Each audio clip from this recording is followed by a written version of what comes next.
अस्सलामुअलैकुम, सुबह खैर। कैसे आप सब लोग? ठीक ठाक हैं, मज़े में हैं, एंजॉय कर रहे हैं। भाई एंजॉय तो करना बनता है क्योंकि पाकिस्तान के कई शहर ऐसे हैं जहां सबसे ज़्यादा सेलिब्रेशन है। लाहौर में बहुत ज़्यादा सेलिब्रेशन की जा रही है। बसंत का बाकायदा आगाज़ हो गया है। ज़बरदस्त मनासिर देखने को मिल रहे हैं। इस हवाले से हम आपको अपडेट्स भी देते रहेंगे और कोशिश करेंगे कि हम जो है बसंत के ऊपर एक पूरा शो करें और आपको बताएं कि इसकी क्या अहमियत होती है। और अभी शहर कायद का जो मौसम है वो कैसा है जी। शहर कायद का मौसम जो है वो औसम है, लेकिन गर्मी थोड़ी थोड़ी आ गई है। ये मेरा अपना खुद का तज्जिया है कि गर्मी आ गई है, लेकिन जो महकमे मौसमियात है वो क्या कह रहा है ये मैं आपको बताती हूँ कि महकमे मौसमियात जो कह रहा है कि शहर कायद में मौसम सर्द है, खुश्क है।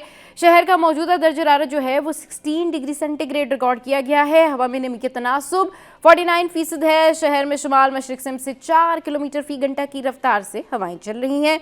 शहर का फ़िज़ाई मयार मुज़र सेहत है। कराची पाकिस्तान के आलूदा शहरों की फहरिस्त में 8वें नंबर पर मौजूद है। और ये बात सुनते ही ना मुझे ऐसा लगता है कि जैसे मेरी एनर्जी डाउन हो गई कि भाई क्यों क्यों क्यों इतनी पोल्यूशन, क्यों क्यों नहीं इसका कोई सद्देबाप किया जाता, क्यों नहीं हम अपना शहर साफ़ कर सकते, क्यों नहीं इस फ़िज़ा को साफ़ किया जा सकता।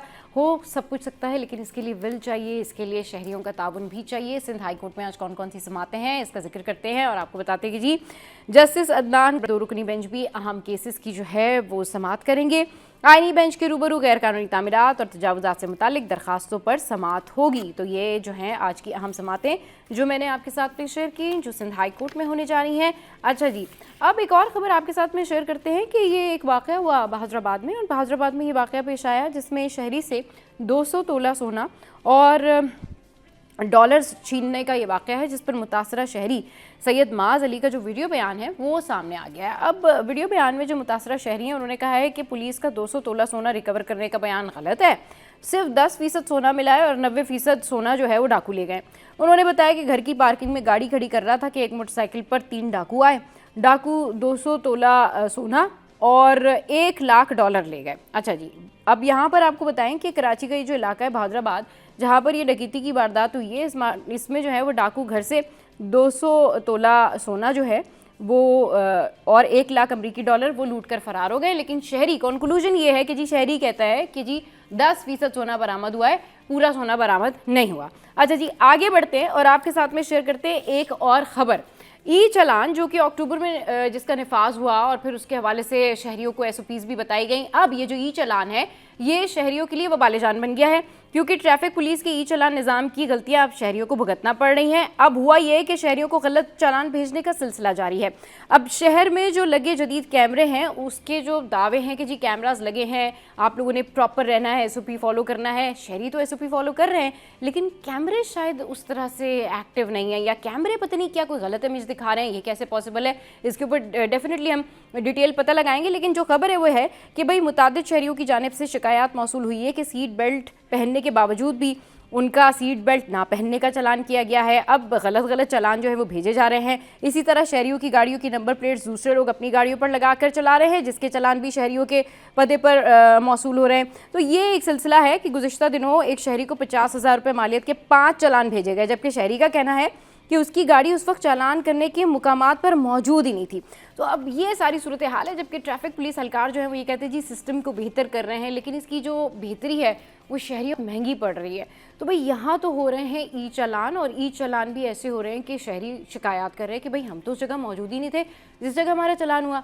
लेकिन दुबई में की जो टैक्सी है वो सामने आ गई है। तो दुबई में बगैर ड्राइवर टैक्सी सर्विस का आगाज़, वली अहद ने खुद सफ़र करके इसका ऐलान कर दिया है। जी हाँ, ये एक बड़ी ज़बरदस्त जो है वो टेक्नोलॉजी सामने आई है। ये एक बड़ी ज़बरदस्त खबर है कि दुबई में बगैर ड्राइवर किसी जो बगैर ड्राइवर टैक्सी सर्विस है उसका बाकायदा आगाज़ हो गया है।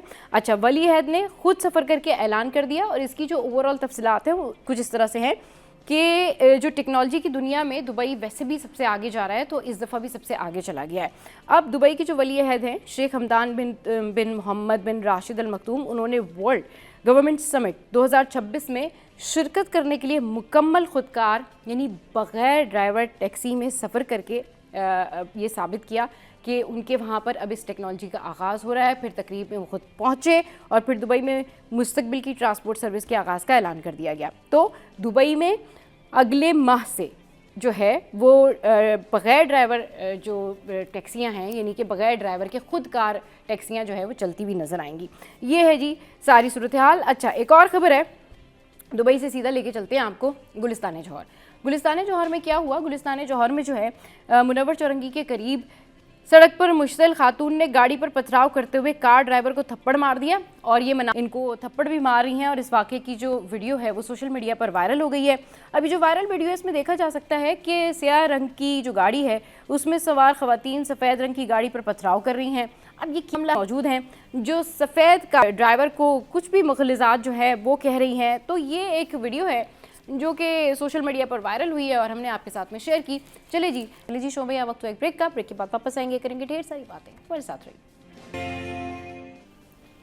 Welcome back. तो भाई आपके सितारे क्या कहते हैं, लकी नंबर्स कौन से होते हैं और ये आपकी लाइफ पे कितना इम्पैक्टफुल होते हैं? और जो स्टार्स के बारे में बता रहे होते हैं ना, जितने भी लोग या जितने भी एक्सपर्ट्स बता रहे होते हैं, इनको बड़ा तजुर्बा होता है और ये बहुत सारी चीज़ें देखते हुए आपको बता रहे होते हैं कि भाई अगर आप इन तमाम तर चीज़ों से एहतियात करेंगे तो आपके एंगर मैनेजमेंट जो है इशूज़ के वो भी हो जाएंगे, सॉल्व हो जाएंगे। फिर आपके बहुत सारे ऐसे मैटर होते हैं जो सॉल्व हो जाते हैं और वो आपको पहले से बता रहे होते हैं कि आप ये रेमेडी कर सकते हैं, आप अपने मैटर्स इस तरह सॉल्व कर सकते हैं, आपके स्टार्स में ये प्रॉब्लम है या आपके स्टार्स में ये अच्छाई है या ये थोड़े से हर्डल्स हैं। तो इसके बारे में जानने के लिए जो है हमारे साथ इरफान कामिल साहब मौजूद हैं जो कि न्यूरोलॉजिस्ट हैं और एक्सपर्ट हैं अपने काम के। उनको शो में वेलकम करते हैं। अस्सलाम वालेकुम, welcome to the show, good morning. जी सबा ठीक है, आप सुबह बखैर। जी मैं बिल्कुल ठीक ठाक। ये बताइए इरफान साहब कि आज आप हमें कौन कौन से स्टार्स के बारे में बता रहे हैं। हम चाहेंगे कि जितने भी स्टार्स हैं उनके हवाले से बताएं कि उनके लिए ये हफ्ता कैसा रहेगा, ये साल कैसा रहेगा, कौन सा स्टार जो है इस साल बहुत ज़्यादा तरक्की करने जा रहा है, किस स्टार्स को जो है क्या एहतियात करनी चाहिए, क्या काम नहीं करने चाहिए, क्या करने चाहिए, ज़रा इस हवाले से ना डिटेल में बताएं आज आप हमें। आपके गैर के तो सिर्फ अल्लाह को है। जी लेकिन मैं तो हमेशा एक ही स्टार की आजकल बात कर रहा हूँ और वो पाकिस्तान है। पाकिस्तान से अच्छा हमारा कोई स्टार बिल्कुल जी, सबसे बड़ा स्टार पाकिस्तान है और पाकिस्तान का सबसे बड़ा स्टार पाकिस्तान है। बिल्कुल अल्हम्दुलिल्लाह। अगर बात करते हैं ज़ोडिएक साइंस की, तो ज़ोडिएक साइंस में हम अगर पाइसेस से स्टार्ट लेते हैं श्योर तो जो अपकमिंग मंथ जो आने जा रहा है वैसे पाइसेस का मंथ है, जुपिटर का टाइम है और लोगों की इन्वेस्टमेंट स्पेशली, मैं इसको जल्दी कवर इसलिए करूंगा कि मैं हमेशा बात करता हूँ कि जब दो ज़ोडिएक्स हैं तो उनका प्लैनेट एक होता है। तो जैसे हम पाइसेस की और सेजिटेरियस की बात करते हैं तो इनका प्लैनेट जुपिटर है। तो जुपिटर क्योंकि आगे जो मंथ है वो वैसे जुपिटर का मंथ आ रहा है, वैसे भी हमारे हिसाब से, इस्लाम के हिसाब से, शरीयत के हिसाब से वैसे ही रमजान का महीना है, बहुत बाबरकत होगा। और स्पेशली जो लोग भी कनेक्टेड हैं एरीज और इससे जो एरीज को मैं बाद में डिस्कस कर लूंगा, लोग डिस्टर्ब हो जाएंगे। पाइसेस और सेजिटेरियस के लिए बहुत अच्छा मंथ होगा। अच्छा। और कोशिश करें अपने जो चीजें हैं उनको स्टडी एंड, वो कहते हैं ना slow study and wins the race, तो बिल्कुल ऐसे ही होगा इंशाल्लाह ताला। अल्लाह ने चाहा तो इनके लिए बहुत अच्छी चीजें और ये साल इनके बहुत सपोर्ट करता हुआ है ये साल इसको। ठीक है, अच्छा ठीक है, हमने पाइसेस से स्टार्ट किया ना, तो ये बताइए कि पाइसेस के आगे कोई हर्डल नहीं? पाइसेस के लिए मैंने आपको बताया कि पाइसेस के लिए इस वक्त कुछ भी ऐसा नहीं है कि जिसमें मैं कहूँ कि नहीं इनके लिए कोई ऐसी प्रॉब्लम आ जाएंगी या कोई ऐसी जिसपे इनको बहुत केयरफुल रहना है। ये बस स्लो अपने कामों को बहुत सोच समझ के जो डिसीजंस लेंगे, चाहे वो शादी के हैं चाहे वो घर के हैं। और मैं हमेशा बात कर रहा हूँ इस वक्त पाइसेस एंड सेजिटेरियस की, क्योंकि दोनों का प्लेनेट जुपिटर है। इस वजह से मैं दोनों को एक ही उसमें काउंट कर रहा हूँ कि दोनों के लिए अल्हम्दुलिल्लाह बेहतरी रहेगी। और जब हम पाइसेस से आगे बढ़ते हैं तो फिर आपके पास एरीज आ जाता है। तो एरीज क्योंकि मार्स रिलेटेड ज़ोडिएक है और एरीज और स्कॉर्पियो इनका प्लेनेट एक है जो मार्स है। तो एरीज और जो लोग स्कॉर्पियो से रिलेटेड उनको बहुत थोड़ी एहतियात करने की जरूरत है, स्पेशली वो खवातीन जो एरीज और स्कॉर्पियो हैं, खाना बनाते वक्त बहुत एहतियात करें क्योंकि आग लगने के और जलने के ये चांसेस ज्यादा हैं। तो इसके लिए कोशिश करें कि हमेशा एक ट्यूसडे के दिन का सदका है जो मैं इनके लिए बता रहा हूँ कि उसको जरूर करें और वो किसी भी जो तेल में फ्राई चीज का या डीप फ्राई चीज का वो सदका 9 की तादाद में हर ट्यूसडे के दिन किया करें।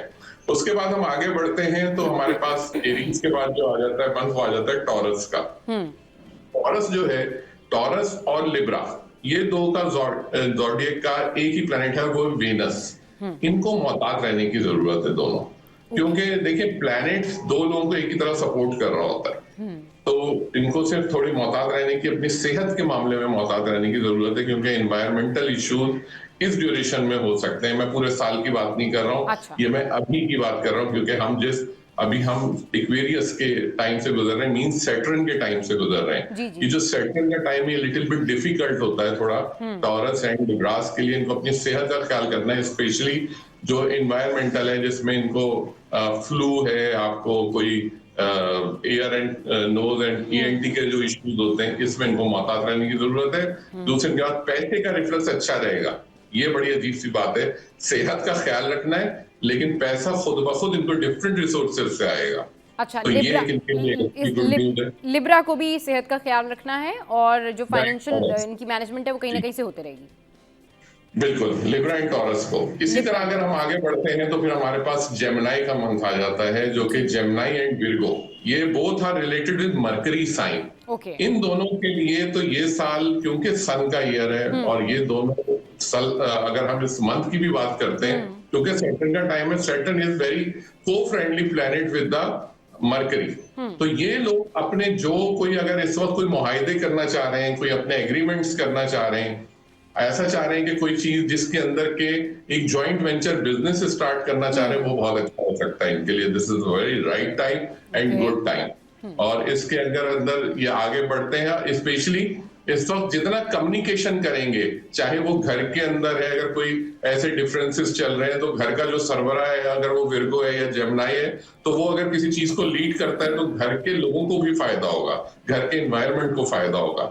अच्छा, जहां तक सिकनेस की बात है, इनके लिए कोई ऐसी चीज नहीं है कि आप कहेंगे थोड़ा बहुत इनको अपनी डाइट का ख्याल रखना है, खाने पीने का ख्याल रखना है, क्योंकि वो थोड़ा सा डिस्टर्ब हो सकता है, स्टमक रिलेटेड इश्यूज हो सकते हैं।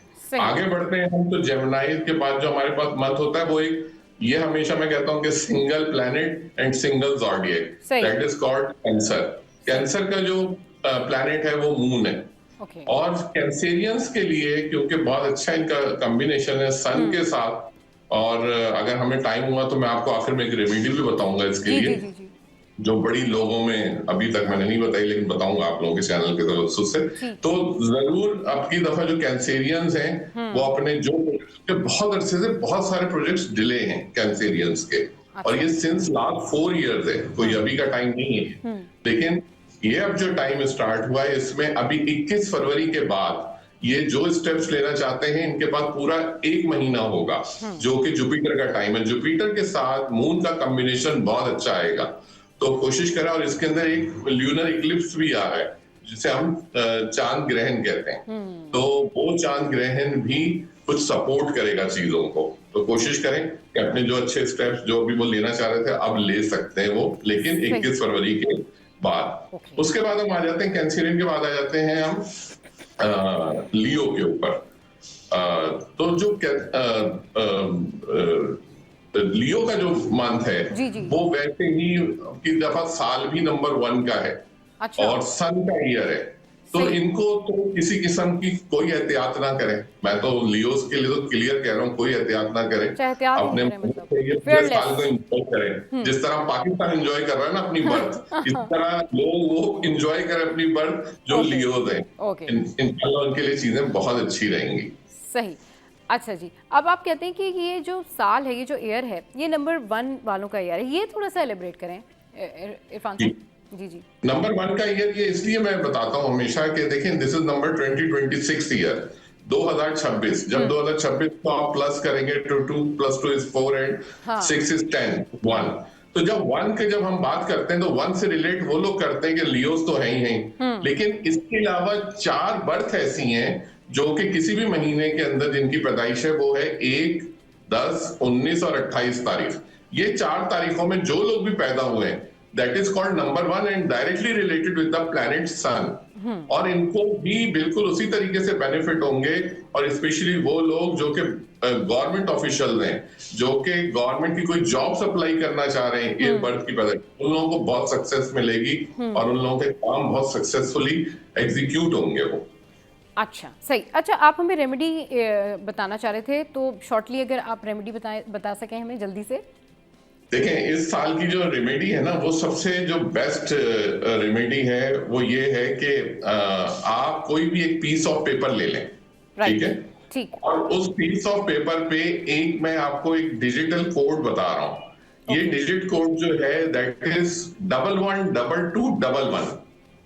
ये जो एक एनर्जी है 112211, आप ये एक पेपर पे लिख के, आप फॉर एग्जांपल आपके पास कोई कैश रखा हुआ है, आप उसके ऊपर इसको टाई कर लें। अच्छा, आपकी ड्रॉर है, कोई कैश ड्रॉर है, उसमें रख लें। आपके घर में कोई सेविंग बॉक्स है, आप इस नंबर को लिख के उस पे रख दें। अच्छा, वहां की सेविंग्स इंक्रीज होनी शुरू हो जाएंगी। ओके। आपकी कोई ना कोई सोर्स से आपकी इनकम की इंक्रीज होनी शुरू हो जाएगी, उसमें एनहेंसमेंट शुरू हो जाएगी। 11 तो 22 11 ये 112211, ये वो नहीं है 1122 जो रेस्क्यू वाला है। That is called 112211। जी, ठीक है। चलिए जी, बहुत शुक्रिया इरफान साहब, आप हमारे शो के लिए वक्त निकाला और बहुत ज़बरदस्त बातें बताई। और भाई ओवरऑल स्टार्स की जो चल रही है चाल, सितारों का जो हाल है वो कुछ इस तरह से कि बेहतर है, लेकिन कुछ लोगों को जो है वो एहतियात करने की ज़रूरत है। लेकिन ल्यूज़ के लिए बड़ा अच्छा साल है और ल्यूज़ को तो उन्होंने कहा भाई फेयरलेस, आप जो करना चाहते करें, सितारे जो है वो आपको सपोर्ट करें। और बात वही है कि जो कुछ भी होता है वो अल्लाह के करम की वजह से होता है। जो भी इंसान है, जो कुछ भी है, और ज़िंदगी में ज़िंदगी है तो वो इसीलिए है कि अल्लाह है और अल्लाह ही इंसानों का मालिक है। और ये तमाम तर चीज़ें जो हम आपके साथ में शेयर करते हैं इसलिए करते ताकि इससे आपको थोड़ा बहुत हेल्प आउट हो सके। चलिए जी, शो में वक्त एक ब्रेक का, ब्रेक के बाद वापस आएंगे, करेंगे ढेर सारी बातें। हमारे साथ रहिए। Welcome back. आज हम बात करेंगे उन ख़वातीन के बारे में जो घर में बहुत ज़्यादा काम करती हैं, यानी कि उनके पास हाउस हेल्प नहीं है और वो बर्तन भी खुद धोती हैं या फिर मॉप भी खुद करती हैं, डस्टिंग वगैरह भी सारी चीज़ें खुद करती हैं। ये बड़ी अच्छी बात है क्योंकि इससे लोग फिट रहते हैं, ब्लड सर्कुलेशन अच्छा रहता है, एक्टिविटी परफॉर्म होती रहती है और फिर आप कहीं ना कहीं मेंटली सेटिस्फाई भी होते हैं कि यार घर के सारे काम जो हैं वो हमने खुद कर लिए हैं और हमें पता है कि कौन सी चीज़ कहाँ रखी है। लेकिन इसका एक नुकसान ये होता है कि वो ख़वातीन थक जाती हैं, फिर उनके हाथ पाँव में दर्द होता है, फिर बॉडी पेन होता है और उस सूरत में फिर उनको समझ में नहीं आता है कि वो रोज़ाना के काम की, रोज़ाना इस दर्द की क्या शिकायत करें, क्योंकि ये तो रोज़ की एक्टिविटी है जो कि उनको परफॉर्म करनी होती है, जैसे कि डिश वॉशिंग है, डस्टिंग है, उन्होंने वैक्यूम करना है। मगर क्योंकि ख़वातीन डाइट का ख्याल नहीं रखती हैं और उन्हें बॉडी पेन रहता है, तो इसके लिए इसका क्या हल है, घर में ऐसी क्या चीज़ें मौजूद हैं कि वो रोज़ाना अगर ये सारी चीज़ें कर रही हैं तो अपना जो पेन है, जो बॉडी पेन है, उसको भी कंट्रोल करें और सोल्यूशन भी उनके पास हो। तो बात करने के लिए हमारे साथ मुनज़्ज़ा मौजूद हैं जो कि बड़ी ज़बरदस्त हर्बलिस्ट हैं और बहुत ज़बरदस्त आपको जो है सोल्यूशन बताती हैं जल्दी से कि आपका दर्द ठीक हो जाए। तो उनको वेलकम करते शो में। अस्सलाम वालेकुम, welcome to the show. Good morning Munazza, कैसी हैं? वालेकुम अस्सलाम, गुड मॉर्निंग। मैं बिल्कुल ठीक हूँ, अल्लाह का शुक्र है। अच्छा जी, ये बताएं कि जो बॉडी पेन है इससे कैसे निजात मिले, कैसे दर्द में कमी हो जाए या दर्द खत्म हो जाए, क्या रेमेडी है आपके पास? सबा इम्पोर्टेंट ये है कि जब भी बॉडी में पेन हो पहले मालूम कर लें कि ये कौन सा पेन है। सही। समटाइम ऐसा होता है कि ये पेन पुअर सर्कुलेशन की वजह से होता है, किसी ट्रॉमा की वजह से भी हो सकता है, बहुत ज्यादा एक्सेसिव काम करने की वजह से भी हो सकता है और काम ना करने की वजह से भी हो सकता है। सही। ये देखना बहुत जरूरी है कि पेन का रीजन क्या है और कहाँ पर हो रहा है। फिर उन जगह पेन हो रहा है उसमें ये भी असेस करना होता है कि उसकी कंडीशन कैसी है, ये माइल्ड है, मॉडरेट है, सीवियर पेन है या बहुत अचानक हुआ है, कोई गड़बड़ हुई है जैसे पेंडिक्स का होता है या गॉल ब्लैडर का होता है, तो आपको you have to rush to hospital. ये भी माइंड में रखना है और फिर ये भी देखना है कि जो दर्द हो रहा है वो कांस्टेंट रह रहा है या मूव कर रहा है। अगर बॉडी में मूव कर रहा है तो ये वजह होती है आपकी बॉडी में गैसेस बनने की और बहुत ज्यादा बॉडी के अंदर हीट डेवलप हो जाती है और डैम्पनेस हो जाती है जिसकी वजह से पेन शुरू हो जाते हैं। पहले इम्पोर्टेंट ये है कि आप मालूम करें कि पेन कौन सा है, फिर उसके हिसाब से आप घर में जो मौजूद चीजें है ना उससे इलाज कर सकते हैं। आप जिंजर ले लें, बहुत अच्छा है, ये एंटी इन्फ्लेमेटरी भी है और ये सर्कुलेशन भी अच्छा करता है। आप हल्दी लें, जिंजर लें और उसका काहवा बनाएं तो ये आपके सर्कुलेशन को सही करेगा। लेकिन मैं फिर कहूंगी कि अगर आपको बहुत ज्यादा डैम्पनेस और उसकी वजह से हो रही है कि बॉडी में हीट बढ़ी हुई है, तो कोशिश करें कि गर्म टी ना लें। आप कोशिश करें कि उसकी जगह पे डैम्पनेस को खत्म करने के लिए इस्तोकुद्दूस ले लें। अच्छा। आप इस्तोकुद्दूस लेवेंडर को कहते हैं एक्चुअली, तो आप ओके। पंसार से कहेंगे कि मुझे इस्तोकुद्दूस दे दें, तो वो सही। ड्राई उसके लीफ दे देते हैं। हम्म। आप उसमें 4-5 लौंग डालें, एक इंजीर या कुछ मुनक्का डालें और उसको अच्छे से जुशांदा बना के दिन में 2-3 दफा पी लें। अच्छा, ठीक। आपका इससे बॉडी पेन रिलीफ मिल जाता है। ये आम पेन है जो किसी बीमारी की वजह से नहीं होते, थकन की वजह से हो जाता है ओके। या बहुत ज्यादा आराम करने से भी हो जाता है, तो ये सही हो जाता है इससे। फिर सही। आते हैं अगर आपकी बॉडी में पेन ऐसे हैं जो कांस्टेंट रहते हैं, जैसे किसी के बैक पेन है, किसी के शोल्डर है, फ्रोजन शोल्डर है, सर्वाइकल पेन है या नी पेन हो रहा है, तो ये एजिंग का भी एक पार्ट है। एजिंग की वजह से भी होता है। इसके अलावा आपने देखा होगा कि आपका पोस्चर जब सही नहीं होता तो वहां पे पेन होना शुरू हो जाते हैं। आप मोबाइल यूज करते हैं, आपकी गर्दन नीचे होती है तो आपके सर्वाइकल का प्रॉब्लम आता है। आप बहुत गलत तरीके से वेट उठा रहे हैं तो आपकी बैक में पेन आना शुरू हो जाता है और वो वहां पे स्टे करता है अनलेस वहां पे आप मसाज करें तेल का। कोई भी बाम ले लें जो आपके घरों में होता है, कलौंजी का ले लें या जो टाइगर बाम आता है वो ले लें या डीप हीट वाला ले लें या खुद घर में बना लें, जिसमें आप सरसों का तेल लें, उसमें थोड़ी हल्दी डालें और उसमें थोड़ा सा आप क्या कहते हैं एलोवेरा जेल डालें और उसको पकाएं। जब वो पकेगा और प्लस लहसुन भी डाल दें कि लहसुन सर्कुलेशन अच्छा करता है। जब वो पक जाए आखिर में थोड़ा नमक डाल दें और उसकी टकोर कर लें वहां पे, तो वो सारा पेन आपका खींच लेता है और वहाँ जो इन्फ्लेमेशन वगैरह होती है जिसकी वजह से पेन हो रहा होता है वो भी आहिस्ता आहिस्ता सही होना शुरू हो जाता है। तो ये घर के इजी टोटके जो आप कर सकते हैं पेन के लिए, सही। और अगर आप इसको जी जी करेंगे तो आपको रिलीफ भी मिल जाएगा। बिल्कुल। ये रेमेडीज़ जो होती है ना, होम रेमेडीज़ होती हैं और बहुत बेनिफिशियल रहती हैं, इम्पैक्टफुल होती हैं, जल्दी से पेन जो है वो गायब भी हो जाता है, आप बेहतर फील करते हैं। अच्छा, अब क्योंकि हम बात कर रहे हैं आज घरेलू ख़वातीन के हवाले से जो घर का काम ज़्यादा करती हैं, जिनकी एक्टिविटी घर में ज़्यादा होती है कि जी वो पंखे भी साफ़ कर रही हैं, तो जी वो कपड़े भी धो रही हैं और बहुत सारा काम एक साथ कर रही हैं, तो उनके लिए क्या होता है कि उनको बहुत ज़्यादा मस्कुलर जो है ना वो खिंचाव होता है, फिर उनको पेन होता है और वो बहुत ज़्यादा जो है वो कंप्लेन कर रही होती है कि जी हमारे शोल्डर्स जो हैं इनमें बहुत ज़्यादा दर्द रहता है, यानी पट्ठों का खिंचाव, फिर टांगों में दर्द होना, हाथों में दर्द होना। ऑब्वियसली जब आप बहुत सारा काम करते हैं तो ये तमाम तर चीज़ें आपके साथ होती हैं। अपार्ट फ्रॉम दैट कि आप कितने भी हेल्दी हों, कितने भी विटामिन्स लेते हों, लेकिन कहीं ना कहीं आपको पेन फील होता है। तो उसके लिए क्या रेमेडी है? स्पेशली ये जो कंधों का दर्द होता है, शोल्डर में जो पेन होता है, इसके लिए क्या करना चाहिए घर में जिन ख़वातीन को जो है ये बहुत ज़्यादा शोल्डर पेन, बैक पेन रहती है? अच्छा, अगरचे तो वो घर में बना सकती है दवाई तो बहुत अच्छा है, नहीं तो किसी फिजिशियन को दिखा दें और वो कर ले। होता ही है सबा, आपने करना ये है कि आप कुछ मेडिसिन है जो आराम से बाजार से मिल जाती हैं, जिसमें आपने देखा होगा कि हम खवातीन को कहते हैं पंजीरी खा ले, कि उनके हार्मोनल इश्यूज भी होते हैं, उससे भी वो बैलेंस भी हो जाता है, कमर भी सही हो जाती है और दर्द भी सही हो जाते हैं। सही।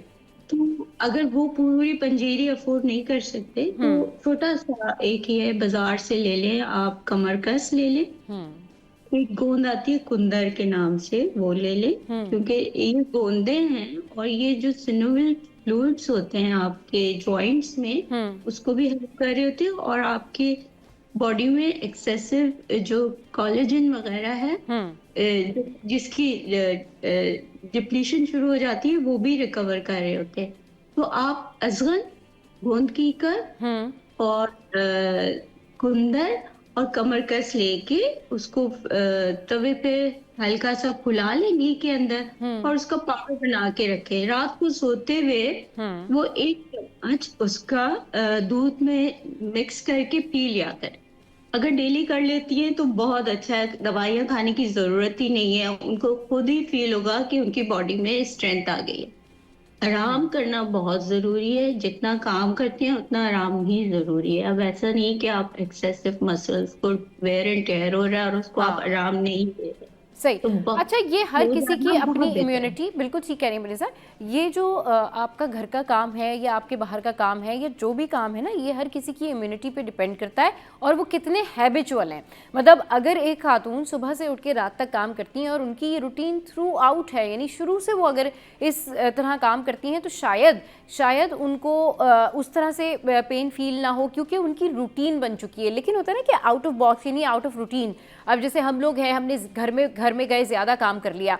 ऑल्दो कि तमाम ख़वातीन को रेस्ट करना चाहिए, अपनी सेहत का ख्याल रखना चाहिए। अगर आपने सुबह में ज़्यादा काम किया है और दोपहर को आप रेस्ट करना चाहते हैं, तो बिल्कुल आप रेस्ट करें। फिर आपके शाम के जो भी घर के काम काज हैं आप वो कर लें। लेकिन आपको उतना ही काम करना चाहिए जितना काम आपकी बॉडी खुद आप और आपका जो होता है ना, are you mentally prepare for that.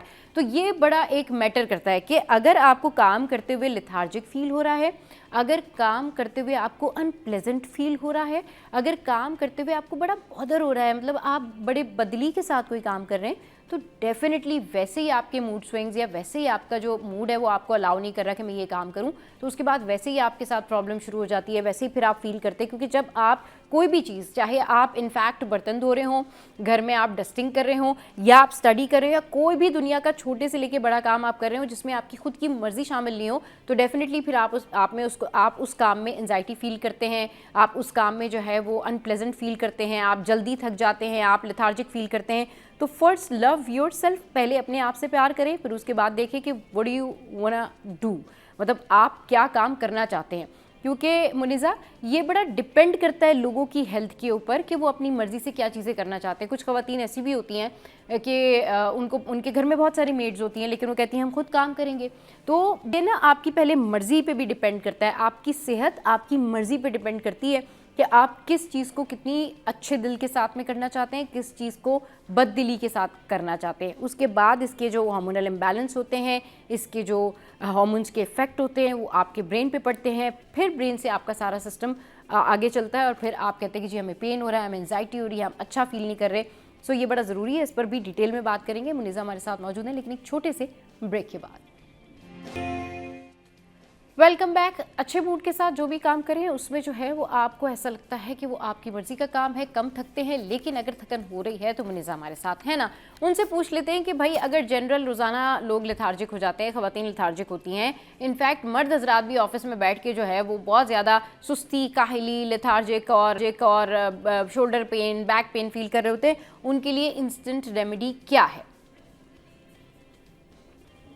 सबसे ज्यादा इम्पोर्टेंट चीज है सनशाइन। धूप में थोड़ी देर निकला करें और डीप ब्रीदिंग क्या करें। ये अगर आप डेली कर लेते हैं तो आपकी विटामिन डी की डेफिशिएंसी में काफी फर्क आ जाता है। और विटामिन डी एक्चुअली आपकी बॉडी के बहुत सारी चीजों के एब्जॉर्प्शन में हेल्प भी कर रहा होता है। सही। तो विटामिन डी अगर आपको प्रॉपर नहीं मिल रहा, आप चेक करवा लें, क्योंकि आर्थराइटिस और दूसरी डिजीजेस में भी ये बहुत इम्पोर्टेंट होता है कि हम उनको कैल्शियम अब देना कम कर दिया है। हम उनको कहते हैं कि आप डाइट के थ्रू ज्यादा ले लें तो बेहतर है। तो विटामिन डी के कैप्सूल या इंजेक्शन लगवाते हैं हम जरूर, क्योंकि वो बहुत इम्पोर्टेंट है। ये ऑफिस में काम करने वाले, घरों में काम करने वाले सब कहें, क्योंकि आजकल हर कोई बिल्डिंग्स में रहता है, वहां पे सनशाइन प्रॉपर नहीं आती। एक तो आप विटामिन डी सबसे प्रायोरिटी पे करें। फिर ओमेगा-3 फैटी एसिड्स, ये आप अपने डाइट का हिस्सा बनाएं, क्योंकि जिन लोगों को भी बॉडी में पेन होता है उनकी नॉर्मली देखा गया है कि उनके फैटी एसिड्स, ओमेगा-3 जो फैटी एसिड्स है उसकी डेफिशिएंसी होती है। ये आपकी आंखों, आपके नर्वस सिस्टम चल रहा है उनके लिए अच्छे है। और जो मैसेज आपके रिसीव हो रहे हैं और पास ऑन हो रहे हैं उसको हेल्प आउट करता है। फिर आप कोशिश करें कि आप जब भी डेली मॉर्निंग में थोड़ी बहुत मूवमेंट कर लिया करें। स्ट्रेचिंग बहुत इम्पोर्टेंट है, क्योंकि उसमें खिंचाव आने से वो तो बेहतर हो जाता है। आपकी बॉडी हाइड्रेट रहनी चाहिए। हाइड्रेशन की वजह से ऑब्स्ट्रक्शन कम आती है। राइट। फिर आप लिम्फेटिक नोड्स का ख्याल रखें कि कहाँ पेन होता है, जैसे शोल्डर पेन अक्सर इस वजह से होता है कि ये स्टक हो जाता है। सही। तो आप इसके लिए जो यहाँ पे दोनों आर्मपिट के नीचे पंपिंग किया करें। इससे फायदा ये होता है कि आपके लिम्फेटिक नोड्स खुलते, आपके शोल्डर भी खुल जाते हैं। खुल जाते हैं, सही। इसी बिल्कुल। तरह बैक पे अगर आप इस तरह से मुठ्ठियां बना के दोनों पीछे की साइड पे पंप करेंगे तो आपकी जो लोअर बैक का हिस्सा है वहां पे रिलीफ मिलता है, ठीक। किडनी का फ्लो बेहतर होता है, किडनी को थोड़ी सी हीट मिलती है, तो आपकी यूरिनेशन जो प्रॉब्लम हो रही होती है वो भी सही होती है। तो ये बेसिक है हाँ। कि आप अपनी डेली में इस चीज की आदत बना लें कि थोड़ा सा स्ट्रेच करें, वॉक करें, हाँ। हाइड्रेटेड रहे, विटामिन डी का ख्याल रखें, अपनी कैल्शियम दूध से या और चीजों से, ग़िज़ा से हासिल करें इंस्टेड ऑफ कैल्शियम के सप्लीमेंट लें। आप ये भी कोशिश करें, आपने देखा होगा लोग खाते हैं सेसमी सीड के लड्डू जो चिक्की टाइप के होते हैं, वो जरूर ले लिया कर। अगर नहीं लेते तो आप सेसमी सीड को घर में ही ग्राइंड करके रख ले और बच्चों को भी दें और खुद भी खाएं। इससे आपको विटामिन डी अच्छे से मिल जाता है। विटामिन के अलावा आपको इसमें कैल्शियम बहुत अच्छा मिलता है। कैल्शियम बहुत सस्ता अच्छा ऑप्शन है। हाँ, बिल्कुल। ये सस्ता ऑप्शन है। हाँ। क्योंकि हर कोई दूध नहीं पीता, कहते हैं दूध में मिलावट है, ये है, इशू है, सूट नहीं करता, लैक्टिक ऑप्शन, लैक्टिक टॉलरेंस नहीं है, तो बेहतर है कि फिर आप इन चीजों पे आ जाए। इसके अलावा मखाने होते हैं, फूल मखाने, वो आप भी खाएं, बच्चों को भी खिलाएं डेली बेसिस पे। थोड़े थोड़े कितने खाने, आपने एक मुट्ठी खानी है और वो आप डेली अपनी डाइट में रखें, उसको दूध में पका ले, पका के भी अच्छा होता है। अच्छा मुनिज़ा, कुछ खवातीन ना भुने हुए चने भी बहुत खा रही होती हैं, उसका क्या फायदा है? देखिए वो मसल्स के लिए अच्छे हैं। अच्छा। भुने हुए चने में आपके जिंक भी है, मैग्नीशियम भी है और घोड़ों की ताकत कई जैसी उसमें अल्लाह ने वो रखी है, न्यूट्रिएंट्स रखे हैं जी। तो वो एक घोड़ा भी खाता है तो उसमें एनर्जी आ जाती है। तो हम उसको कंपेयर करते हैं इस दवाई के चनों से। तो सिर्फ चने ना खाएं क्योंकि चने थोड़े से ड्राई भी होते हैं, उसके साथ आपको थ्रोट आपका ड्राई होता है उस चने खाने से। बिल्कुल सही कहा। मक्खन या देसी घी खाना चाहिए। अगर आप नहीं खा रहे तो चनों के साथ आप किशमिश जरूर मिला लें। अच्छा। किशमिश इसको बैलेंस कर देता है। अच्छा। और आपके जो ब्लड की डेफिशिएंसी होती है जिन लोगों में, वो भी रिकवर हो जाती है सिर्फ इससे। लेकिन आप बहुत ही खाने, मुट्ठी भर खाने, हर चीज आप मॉडरेट क्वांटिटी में खाया करती है। हम बहुत ज्यादा खा लेते हैं तो वो फिर हमें उसका फायदा भी नहीं होता, वो चीज जाया चली जाती है क्योंकि बॉडी को जितना चाहिए उसने वो एब्जॉर्ब करना है और बाकी उसने फेंक देना। सही। तो कम खाएं और सही टाइम पे खाएं तो आपको उसका आहिस्ता आहिस्ता फायदा होना शुरू हो जाता है। सही। अच्छा, जो खवातीन नट्स रेगुलर खाती हैं, मतलब डेली वो नट्स का इस्तेमाल करती हैं, डेली वो नट्स खाती हैं और फिर वो बाकी डाइट भी ले रही होती हैं, तो क्या वो अल्टरनेट कर सकती हैं कि एक दिन उन्होंने इस तरह से किया कि जी हैंडफुल उन्होंने ये भुने हुए चने ले लिए, फिर उसमें किशमिश भी साथ में उन्होंने जो है वो मिला ली और फिर तो एक आधा चमचा जो है वो थोड़ा सा देसी घी का खा लिया, फिर ये एक दिन की रूटीन हो गई, नेक्स्ट डे उन्होंने फिर नट्स ले लिए, इस तरह से अल्टरनेट कर सकते हैं मुनिज़ा? हाँ बिल्कुल करें, क्योंकि जितना ऑल्टरनेट करेंगे उतना बॉडी का रिस्पॉन्स अच्छे होंगे। हेलो जी जी जी बिल्कुल। जी आई कैन हेयर यू। बिल्कुल आपकी आवाज आ रही है मुनिज़ा। हाँ, आपने करना ये है कि आप अगर ऑल्टरनेट डे यूज करते हैं तो यूज करें, ये आपकी चॉइस होती है। आप बस ये ख्याल रखिए कि आप खा क्या रहे हैं, आपके खाने का रीजन क्या है। बादाम खा रहे हैं, काजू खा रहे हैं, वॉलनट्स खा रहे हैं, किशमिश खा रहे हैं, आप ड्राई फ्रूट में, जिन लड़कियों को मैं कहूंगी खवातीन को बॉडी में पेन होता है वो अपना आयरन लेवल जरूर चेक कराएं, बिकॉज आयरन एक ऐसी चीज है जो आपके पूरे बॉडी में ब्लड फ्लो में हेल्प करती है और ऑक्सीजन पहुंचाती है, जिसकी वजह से बॉडी चुस्त रहती है। अब आयरन लेवल भी मैं खवातीन को कहूंगी कि बैलेंस रखा करें। उसके लिए बहुत जरूरी है कि वो अंगूर खाएं, अंगूर नहीं खा सकते, किशमिश खाएं, किशमिश के साथ ऑप्शनल रखें हमेशा कि आप खुबानी खाएं, जो ड्राइड खुबानी होती है वो आराम से मिल जाती है, वो रखें। 3 दाने अगर आप डेली खाते बहुत अच्छा है। इंजीर खाएं, इंजीर बहुत अच्छा है दिमाग के लिए, आपके एलिमेंट्री कैनाल के लिए और आपकी कॉन्स्टिपेशन, डायरिया जो भी इश्यूज होते हैं उसके लिए, आपकी स्किन के लिए, आपके गट को क्लीन करने के लिए इंजीर is one of the best thing. Plus हम इसमें ज्यादा इसलिए भी बिलीव करते हैं हाँ। कि ये जन्नत के फलों में से एक फल है। सही, बिल्कुल ठीक कह रही हैं, अपनी डाइट का ख्याल रखना चाहिए। अच्छा, आपने इंजीरी का भी जिक्र किया है और बाकी आपने कहा कि अगर स्किप करके डाइट लेना चाहते हैं, ऑल्टरनेट डेज पे अगर लेना चाहते हैं तो ले लें, क्योंकि यूजुअली बहुत ज़्यादा लोग अगर बहुत ज़्यादा इस तरह से रेमेडीज़ करते हैं ना कि वो भुने हुए चने भी खा रहे हैं, फिर नट्स भी खा रहे हैं, फिर उसके अलावा इंजीर भी साथ में ले रहे हैं और भी जो है वो हेल्दी डाइट जो है वो ले रहे हैं, तो उनको जाहिर सी बात है फिर स्टमक इशूज़ होते हैं, उनको पेट के मसले होते हैं। तो उन लोगों के लिए बेस्ट ये है कि आपने अपनी एनर्जी भी मेंटेन रखनी है तो आप स्किप करके ये चीज़ें खा सकते हैं, ताकि इनके फ़ायदे भी आपको होते रहें और आपका मैदा जो है वो भी उसको प्रॉब्लम ना हो। और कहते हैं ना कि अगर ये बहुत ज़्यादा आप नट्स का इस्तेमाल कर रहे हैं, बहुत ज़्यादा आप हैवी डाइट ले रहे हैं अपनी नॉर्मल रूटीन से हट के, तो उसका इफेक्ट स्किन पे भी होता है, फिर लोगों को पिंपल्स भी हो जाते हैं, लोगों को स्किन पे प्रॉब्लम भी शुरू हो जाती है। उसका क्या हल है? क्योंकि मुझे सब बहुत सारे लोग ऐसे होते हैं वो ज़्यादा अंडे खा रहे हैं या फिर वो ऐसी गर्म ग़िज़ाएँ खा रहे हैं तो उनको फिर एक्नी होती है फेस पे। अच्छा, थंब रूल बताती हूँ मैं जी आपको। जी। थंब रूल ये है कि आप इतना ड्राई फ्रूट खाएं जो आपकी मुट्ठी में आ जाए। हाँ ठीक है, ये जी याद जी जी रखें। जी जी। अब आप उस ड्राई फ्रूट्स में अपनी मर्जी की कोई भी चीज डाल लें। आप देखेंगे कि आपको एक चीज खा खा के आपका दिल भर जाता है। ठीक। ठीक है, आपने डेली खाया, आपने कहा अब मैं नहीं खा रही, तो वो वाला ड्राई फ्रूट ना ले, आप ठीक। दूसरा ले ले, चेंज कर। हाँ सही।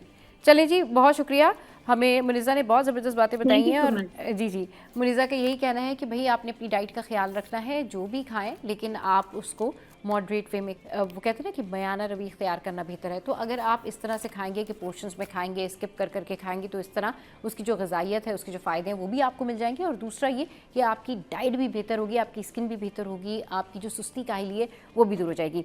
तो शो में यह वक्त एक ब्रेक का, ब्रेक के बाद वापस आएंगे तो फिर किडनी की सेहत के हवाले से बात करेंगे कि गुर्दों की सेहत कितनी ज़रूरी है, कितना पानी पीना चाहिए और ज़्यादा पानी पीने से भी किडनीज़ जो हैं वो डैमेज होने का ख़तरा होता है। ये वाकई ठीक है, मिथ है, या इस हवाले से डॉक्टर्स और स्पेशलिस्ट क्या कहते हैं, ये बताएंगे आपको एक छोटी सी ब्रेक के बाद। हमारे साथ रहिए।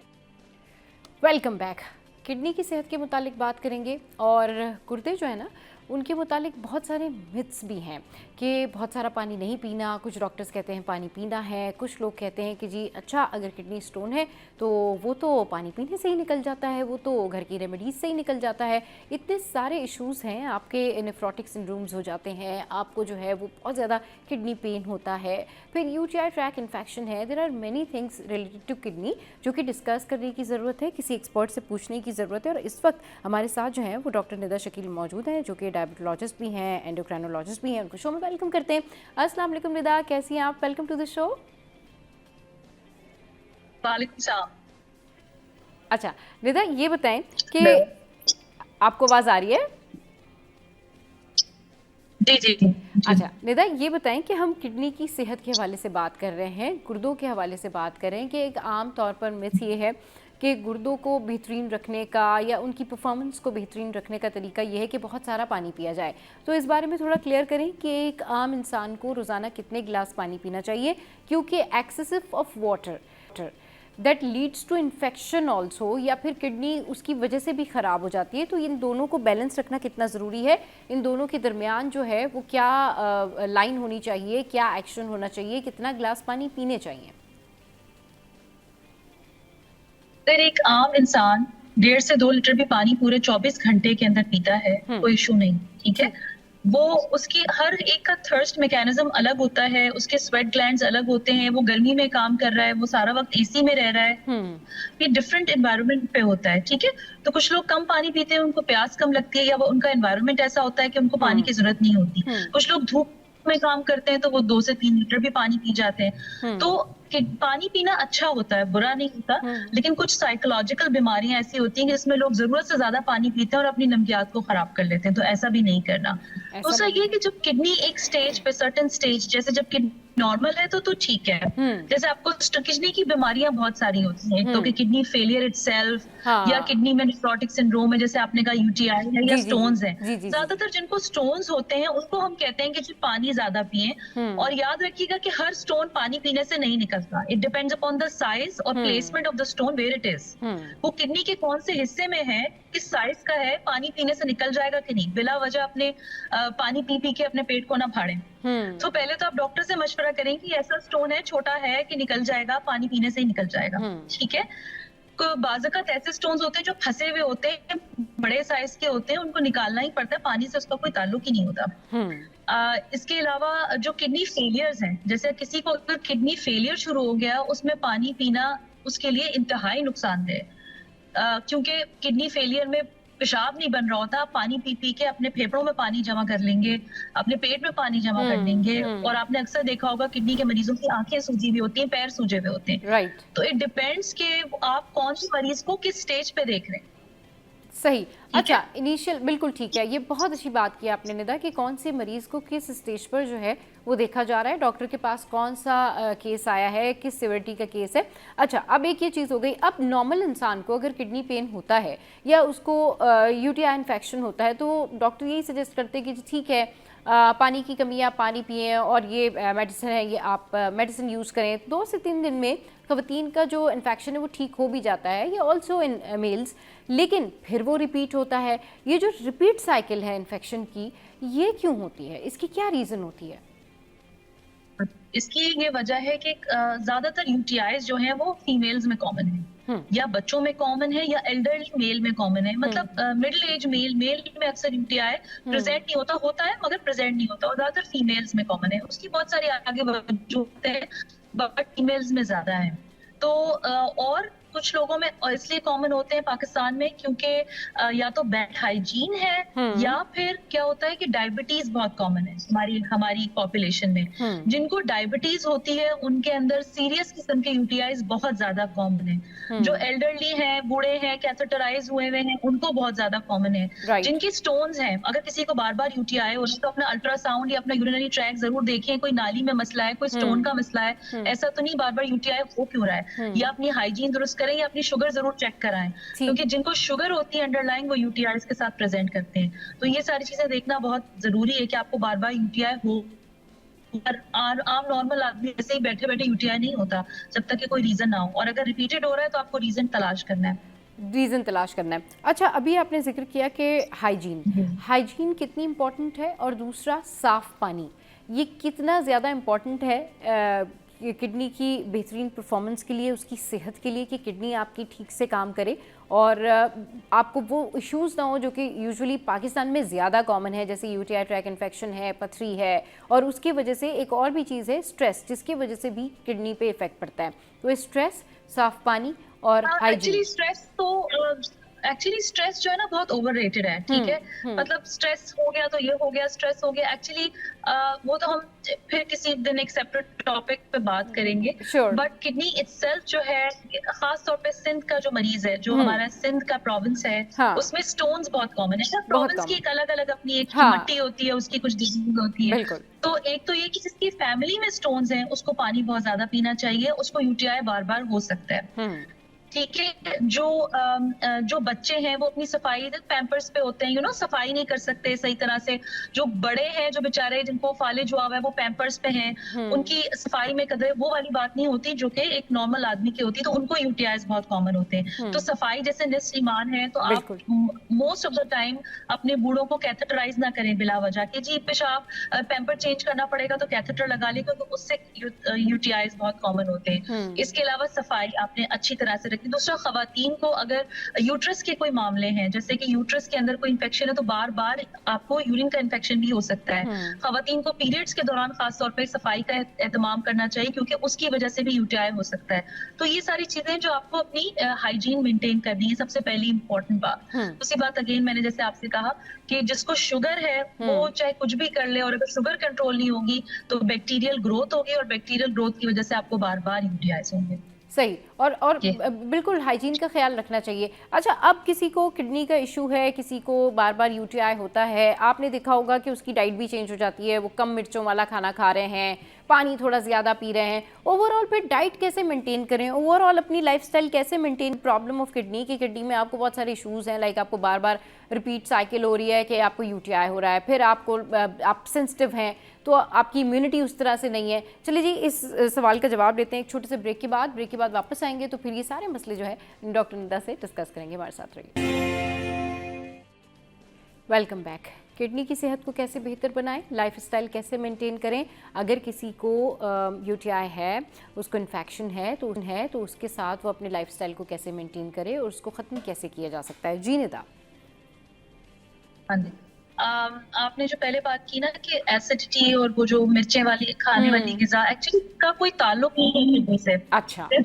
क्योंकि जो एसिडिटी हम बात करते हैं ना, वो यूरिन की एसिडिटी की बात करते हैं, ठीक है। तो इसका कोई ताल्लुक हमारी मिर्चों वाली ग़िज़ा से एग्जैक्टली नहीं है। ये हाँ। लोगों की समझ का फर्क है। अच्छा, ये डॉक्टर जी निदा इसमें ये बात समझने की है कि जब किसी को इन्फेक्शन होता है, यूरिन इन्फेक्शन होता है, तो डॉक्टर्स ही कहते हैं कि आपने मिर्चों वाला खाना नहीं खाना। वही तो मैंने आपसे पूछा कि एक्चुअल में इसका क्या ताल्लुक है, ये मिथ है या क्या है, और आपने जो है इस तरह की ग़िज़ाएं खानी है जिसमें जो है वो मिर्चें कम हो और हल्की हल्की ग़िज़ाएं खानी है। आप थोड़ा सा खिचड़ी खा लीजिए, चावल नहीं खाना है आपने, वरना आपका यूरिन इन्फेक्शन जो है ज़्यादा बढ़ जाएगा। तो ये जो मिथ्स है ज़रा ये क्लियर कीजिए ना। एक्चुअली ये सारी मिथ्स हैं। हाँ, ये जरूर है कि certain foods are better in UTIs, ठीक है। जैसे कि पहली बात तो है कि 10 से 12 कप पानी पी लें, चले अच्छी बात है। यूटीआई फ्लश होगा, आपकी किडनी एसिडिटी रिलीज होगी, हमारा पेशाब एसिडिक हो जाता है। अच्छा, उसके बाद है दही इज अ प्रोबायोटिक, ठीक है।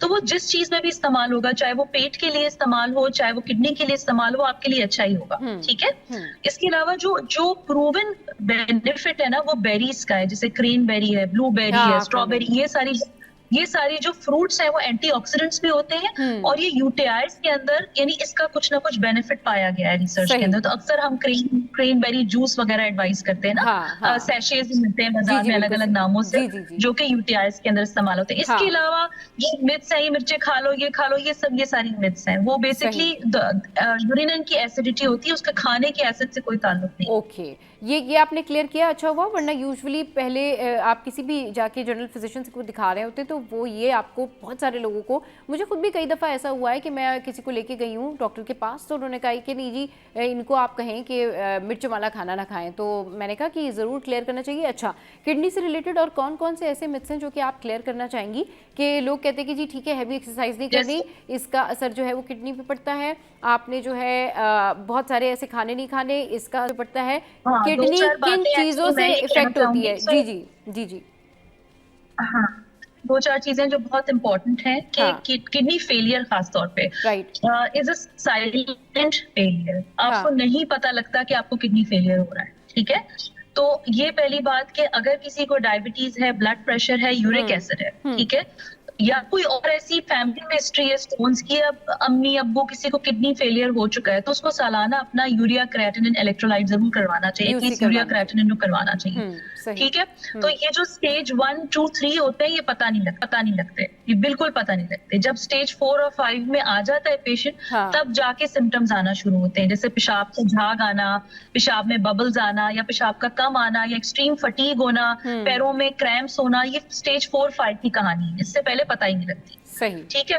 तो एक तो ये, और दूसरी बात है कि हर किडनी डिजीज अलग अलग होती है, इसलिए किसी में पानी कम पीना होता है, किसी में पानी ज्यादा पीना होता है, किसी का कोई ताल्लुक पानी से होता ही नहीं है। किसी में प्रोटीन की रिस्ट्रिक्शन करते हैं, जैसे यूरिक एसिड किसी को है, हमारी कॉम में बड़ा कॉमन है यूरिक एसिड, उसमें अगर हम हाई प्रोटीन डाइट खाएंगे तो यूरिक एसिड और बढ़ जाएगा, किडनी और खराब होगी। बिल्कुल। तो ये सारी चीजें जो है ना, हर चीज अलग अलग है। तो आपको पहले ये तशखीस करनी है कि आपको बीमारी क्या है। अक्सर मेरे पास भी लोग पेशेंट्स आते हैं, अब वो किडनी फेलियर के पेशेंट है, डायलिसिस पे जाने वाले हैं, पानी उनको कम पीना चाहिए, वो फला पानी ज्यादा पीता था ना, हम भी पानी ज्यादा पी रहे हैं, हम भी एग्जैक्टली, बिल्कुल ठीक कह रही हैं आप।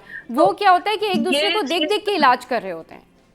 एग्जैक्टली। तो हर किडनी की बीमारी अलग, नंबर 1। दूसरा, इट्स अ साइलेंट डिजीज, ये आपको नहीं बताएगी, आपको खुद अपने जो अगर 2-4 बीमारी, या एक और बात, अगर कोई जरूरत से ज्यादा जो है ना दर्द की दवाएं खाता है, बराए मेहरबानी वो दर्द की दवाएं खाना छोड़ दें, बिकॉज एवरी दर्द की मेडिसिन वो किडनी को खराब करती है। तो जो लोग जरूरत से ज्यादा नी पेन, यहाँ पेन, उसकी दवाएं खाते हैं, वो किडनी फेलियर में एंड अप होते हैं। सही। तो ये बराए मेहरबानी रिक्वेस्ट है कि ये मत खाएं, इस तरह ना करें। सही। और अच्छा, बहुत सारे फैमिलीज में ये भी कहा जाता है कि जी स्ट्रेस की वजह से भी किडनी डैमेज हो जाती है। अच्छा, स्ट्रेस लेना उसकी वजह से भी किडनी को प्रॉब्लम हो जाती है, किस हद तक ठीक है? वैसे रिसर्च तो कहीं ना कहीं इसको इंडोर्स करती है कि yes, stress can cause of kidney pain, kidney infection. जरूर बढ़ सकता है, स्ट्रेस की वजह से ब्लड प्रेशर जरूर बढ़ सकता है, स्ट्रेस की वजह से नींद के प्रॉब्लम हो सकते हैं, हाँ। और शुगर बढ़ सकती है। डायरेक्ट रिलेशन इसका किडनी से नहीं है, ठीक है।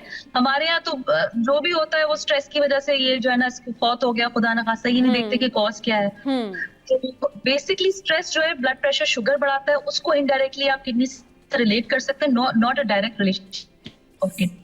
सही। अच्छा, जो हेल्दी किडनी है, किडनी की सेहत बेहतर रखने के लिए कौन सी ग़िज़ाएँ खानी चाहिए, लाइफस्टाइल कैसे मेंटेन करना चाहिए, और जो मैंने आपसे हैवी एक्सरसाइज का पूछा था निदा, कि जो एक्सरसाइजेज हैं, क्या कोई ऐसी एक्सरसाइज भी होती है जो किडनी के लिए हार्मफुल हो, जो डॉक्टर्स मना करते हैं कि नहीं आपको किडनी का इशू हो जाएगा, आप ये एक्सरसाइज ना करें, या ये भी एक मिथ होती है कि नहीं आपने कोई हैवी एक्सरसाइज नहीं करनी, इसका असर किडनी पे पड़ता है, आपने ज़्यादा वजन नहीं उठाना, इसका असर भी किडनी पे और कमर पे पड़ सकता है। कमर पे तो चले ठीक है, इट्स जस्टिफाइड, बात समझ में आती है, बट किडनी का क्या ताल्लुक होता है इन तमाम तर चीज़ों से? अच्छा, तो एक्चुअली एक्सरसाइज से किडनी का यूजुअली डायरेक्ट रिलेशनशिप नहीं है। हाँ, अगर खुदा ना खास्ता किसी को किडनी में पस हुई भी है, तो हम उससे कहेंगे कि रेस्ट करो, एंटीबायोटिक आपने एक्सरसाइज की, आपको कुछ हो गया। Kidney is a very protected organ, बहुत पीछे की तरफ होता है, इसका डायरेक्टली इम्पैक्ट जो एक्सरसाइज से नहीं होता। हाँ, हमारे यहाँ हर दर्द को, हर कमर दर्द को किडनी के पेन से रिलेट किया जाता है। तो अगर कमर में चूक पड़ गई या कोई एक्सरसाइज या कोई भारी चीज उठा ली और कमर में दर्द हो गया, तो लोग समझते हैं किडनी खराब हो गई। तो वो ये समझते हैं, एक्चुअली ऐसा है नहीं, वो आपका मस्कुलर एक होता है, मस्कुलर एक और पेन होते हैं, जिसको हम किडनी से, यकीन करें एक मजाक की बात ये कि एक दफा मैंने एक पेशेंट से, मुझे किडनी में दर्द है, मुझे किडनी में दर्द, मैंने कहा कहाँ दर्द है, हाथ लगा के बताओ। तो वो सीधे हाथ की तरफ यहाँ इशारा कर रहा है, मुझे यहाँ दर्द है, यहाँ दर्द है। मैंने कहा यहाँ तो यार किडनी होती है, ठीक है, यहाँ तो लिवर होता है।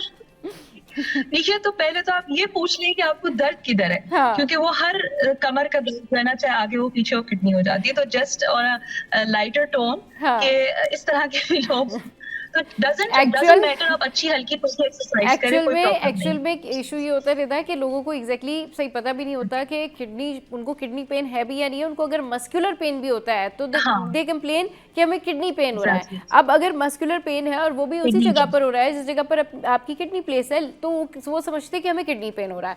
तो ये भी थोड़ा सा एक मिसकंसेप्शन हो जाती है लोगों से कि वो थोड़ा सा मिसजज कर जाते हैं अपने पेन को ना, कि उनको ये सोचना चाहिए कि अगर रोजाना की एक्टिविटी से आपको सेम जगह पर पट्टों में या आपको एक तरह का दर्द हो रहा है तो दैट्स डिफरेंट थिंग। लेकिन अगर आपको अलग से किडनी पेन हो रहा है तो आप पहले डॉक्टर के पास जाएं और फिर उससे पूछें कि भाई मुझे इस जगह पेन हो रहा है। फिर वो आपको फाइंडिंग्स करके देंगे कि ये आपकी किडनी में पेन है या आपको मस्कुलर पेन है या आपको कोई मतलब बैकबोन की तरफ कोई पेन आ रहा है। तो उसके भी तो 10,000 जो है ना वो तशखीस होती है। लेकिन लोग ये नहीं समझते, लोग बस ये समझते हैं कि अगर पीछे की तरफ पेन है तो वो किडनी पेन है या बैक पेन है। ठीक है।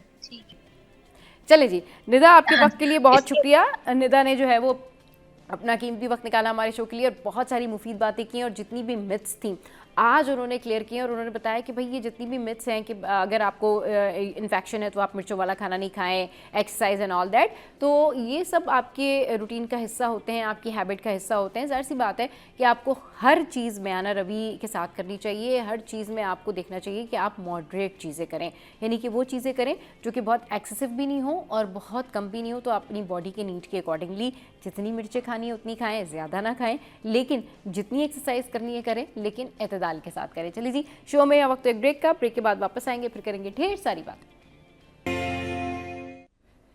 Welcome back. आज हम बात करते हैं अपने शो में कि हम लोग हर चीज़ के पीछे क्यों भाग रहे होते हैं। स्पेशली वेस्ट में अगर कोई ऐसी चीज़ हो रही है जिसको हमने देखा हम मरूब हो गए।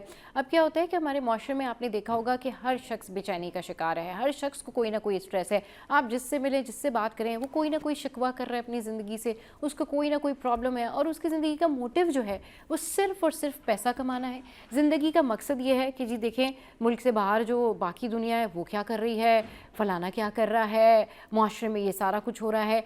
जिस शख्स से भी आप मिलेंगे वो अपने आप को ऐसे फील कराता है कि जैसे उसके पास तो कोई नेमत है ही नहीं और सारी नेमतें जो हैं वो बाकी लोगों के पास है। अल्लाह ताला ने बाकी लोगों को सारी नेमतें दी हुई हैं लेकिन उस शख्स के पास कुछ नहीं है। हालांकि ऐसा नहीं होता, उस शख्स के पास भी सेहत होती है, उस शख्स के पास भी फैमिली होती है, उस शख्स के पास भी इतने पैसे होते हैं कि वो अपनी ज़िंदगी में अच्छा गुजारा कर रहा होता है। लेकिन दूसरों को देख के मरूब हो जाना, दूसरों को देख के हसद करना, दूसरों को देख के ये आह करना कि भाई हम ऐसे क्यों नहीं है, हमारा माशरा न जाने किस तरफ जा रहा है। हम बहुत जल्दी ऐसी चीज़ों को तो अडाप्ट कर लेते हैं जिससे हमें नुकसान हो, लेकिन जो हमारे फ़ायदे वाली चीज़ है, जो हमें हमारा दीन सिखाता है, जो हमें हमारा दीन बताता है, जिसके ऊपर चल के हम दुनिया और आखिरत में कामयाबी हासिल कर सकते हैं, वो काम हम नहीं करते। आज इस मौजू पर बात करने के लिए हमारे साथ मुफ्ती शरियार दाऊद साहब मौजूद हैं, उनको वेलकम करते हैं। अस्सलाम वालेकुम मुफ्ती साहब, कैसे हैं आप? ठीक ठाक हैं? वालेकुम अस्सलाम व रहमतुल्लाहि व बरकातुहू।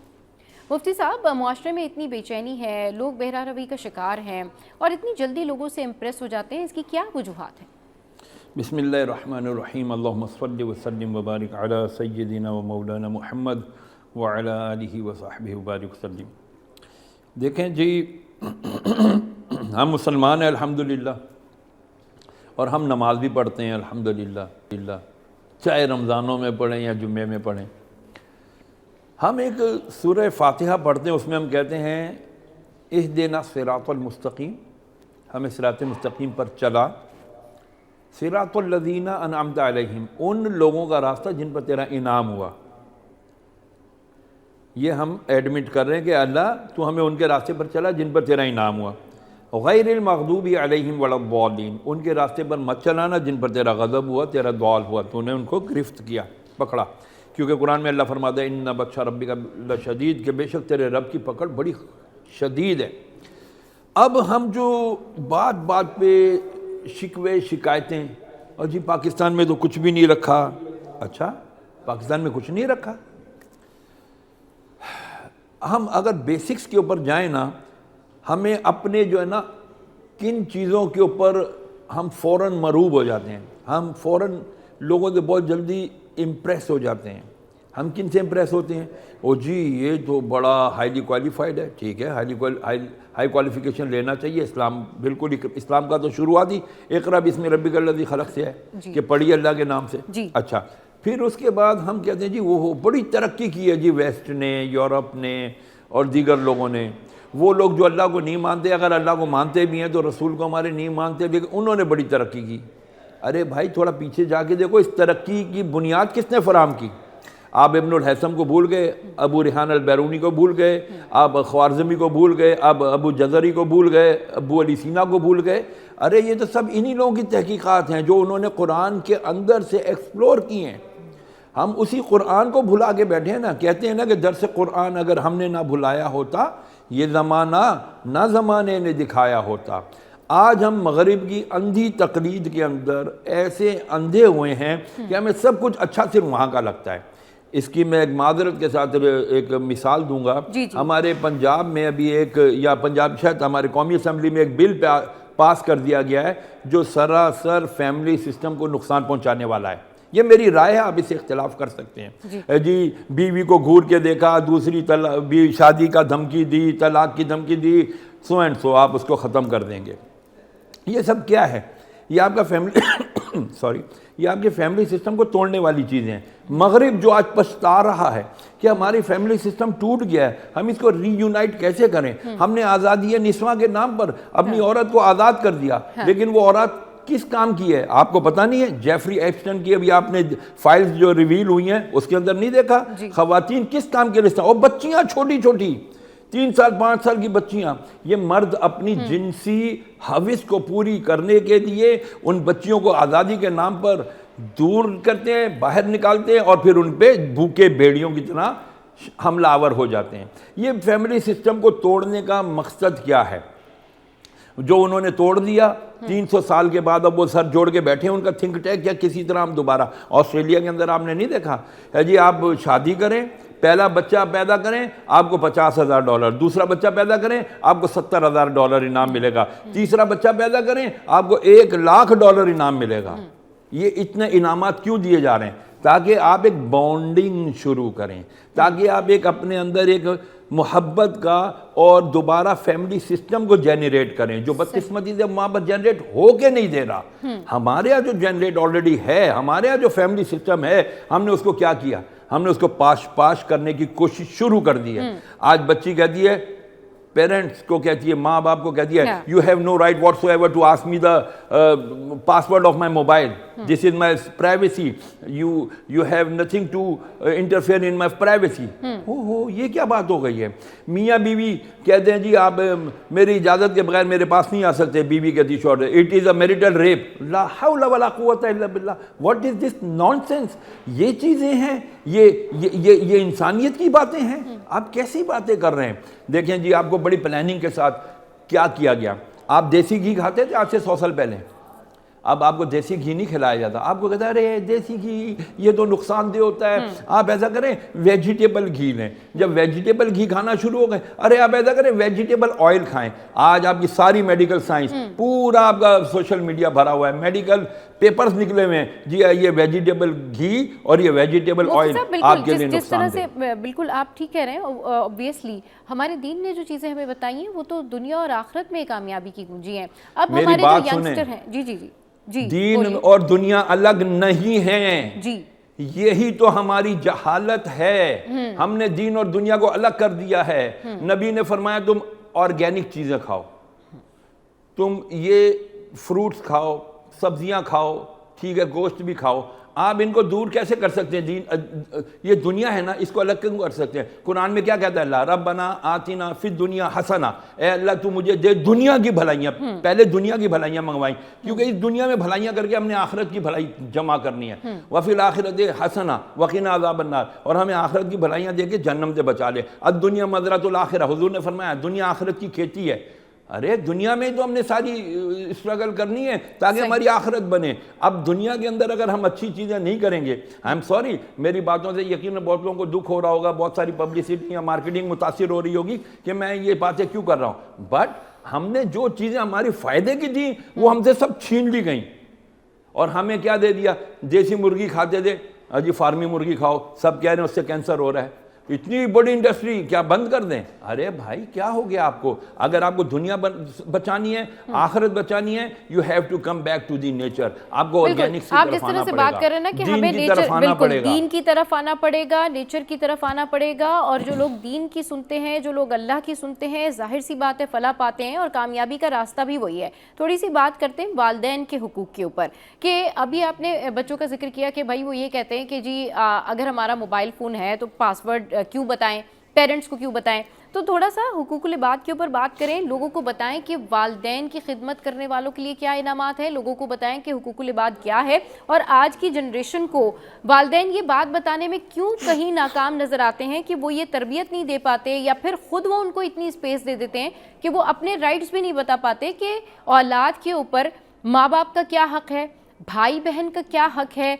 उनके रिश्तेदारों का क्या हक है, हुस्ने सलूक करने के कितने फ़ायदे हैं, लोगों से कीना रखना, नफ़रत करना, लोगों को अपने से दूर रखना, रिश्तेदारों के साथ हुस्ने सलूक ना करना, इनके क्या नुकसान हैं? ज़रा इस पहलू के ऊपर ज़रूर बात कीजिए। देखें, वालिदैन फ़ी ज़माना, मैं आपको बताऊं 90s की आप ले लें, 80s की नहीं, 90s में जो औलाद पैदा हुई थी, आज वो कितने साल की है? 35 साल की है। वो बाल बच्चेदार हैं, उनके बच्चे अभी इस वक्त नर्सरी में या first second class, fifth class, fourth class में हैं, ठीक है, अगर 90 में किसी की शादी हुई भी है।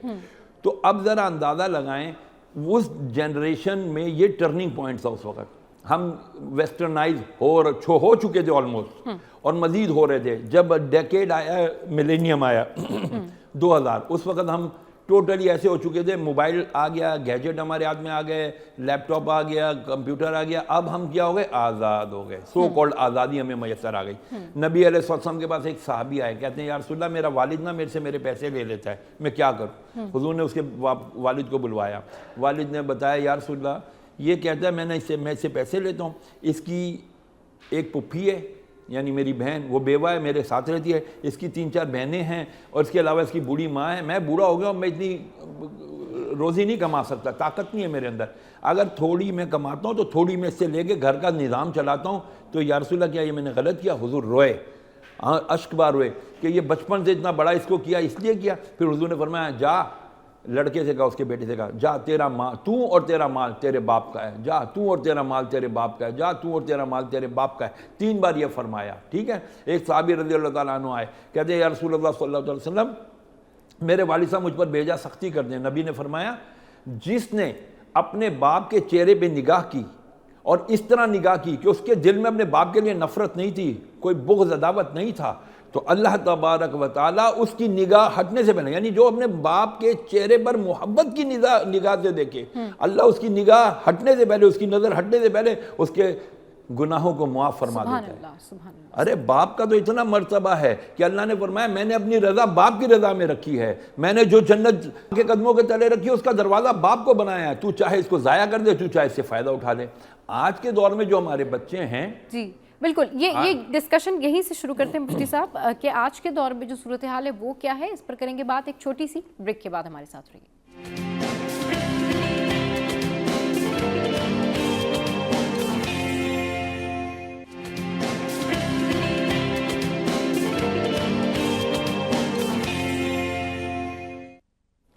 Welcome back. तो हम हुकूकुल इबाद के हवाले से बात कर रहे हैं कि वालिदैन का क्या हक है, बच्चों की प्रायोरिटी क्या होनी चाहिए। मुफ्ती साहब आप डिस्कशन कर रहे थे, कंटिन्यू कीजिए।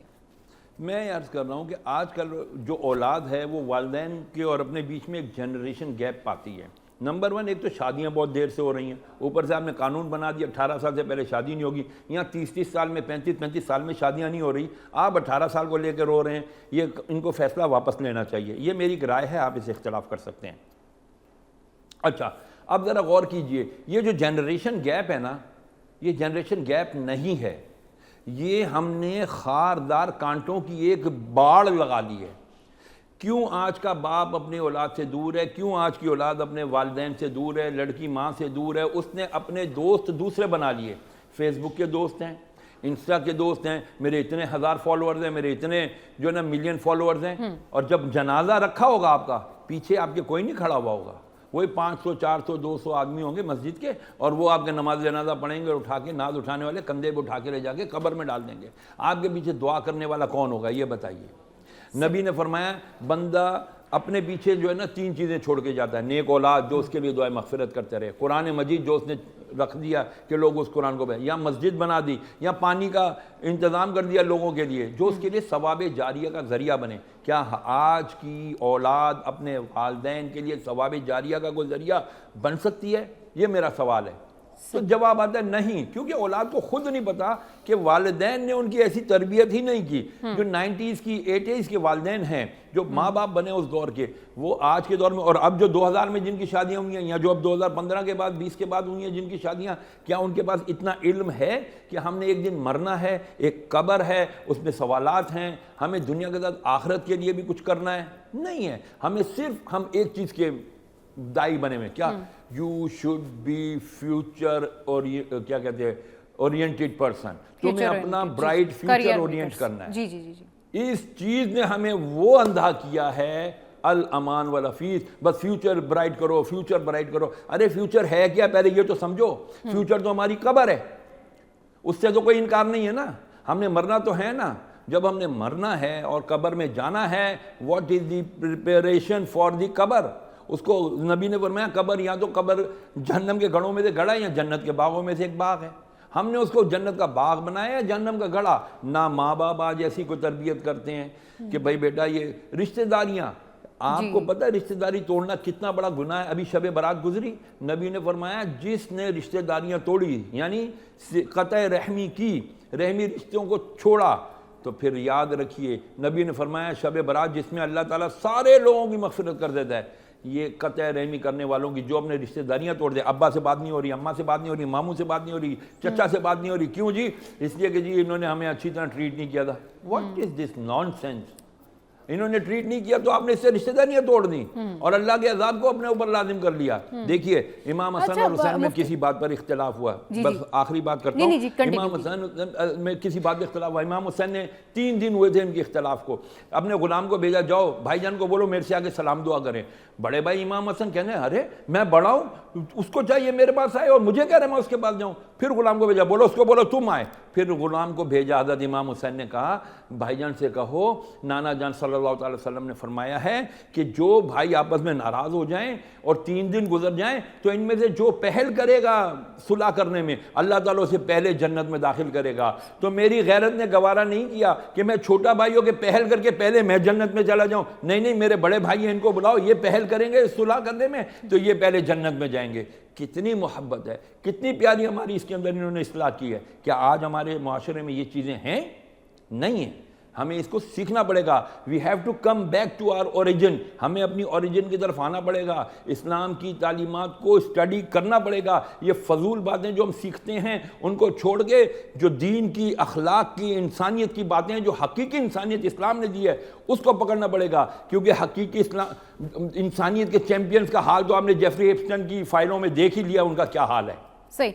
अच्छा मुफ्ती साहब, मैं आपसे ये सवाल पूछना चाह रही थी कि अभी रिश्तेदारियों के हवाले से बात हुई, तो ये बताएं कि लोग इतने रिवेंजफुल, या लोगों के अंदर इतनी नफ़रत, या लोगों के दिलों में इतनी सख्ती कैसे आ गई है? इसकी क्या वजूहात हैं कि अगर किसी ने किसी को अच्छे से ट्रीट नहीं किया, किसी ने ख़ानदान में किसी के साथ कोई इशू क्रिएट कर दिया, तो वो मतलब बदला लेने पे आ जाते हैं, वो नफ़रतें बढ़ा देते हैं, वो मतलब बराबरी के साथ जो है नफ़रत का जवाब नफ़रत के साथ में देते हैं, और एक ऐसा सिलसिला हो जाता है जैसे कि पता नहीं कोई कितनी बड़ी ख़ानदानी दुश्मनी बन गई है, पता नहीं क्या कुछ हो गया है।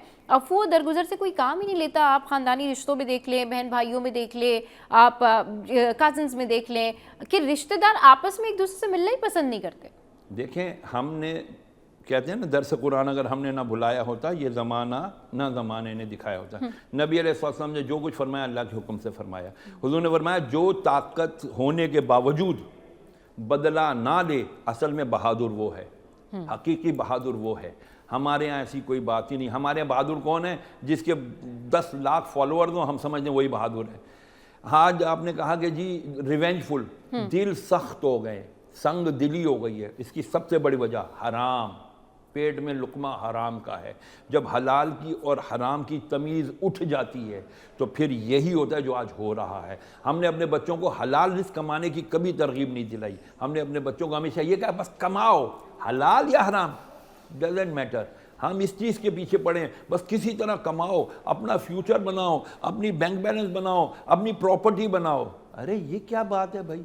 हमने जो करना है आखिरत के लिए करना है। मोमिन का काम क्या है? मोमिन अल्लाह पर, उसके रसूल पर, अल्लाह पर ईमान लाता है, उसकी तौहीद को मानता है, उसके रिसालत, नबी की रिसालत को मानता है, सारे नबियों पर ईमान लाता है, और फिर उसके बाद अपने जो रिश्तेदार हैं, वालिदैन के हुकूक हैं, इसी तरह अपने रिश्तेदारों के 3 रिश्ते हैं, आपको पता है, ननियाल, ददियाल, ससुराल।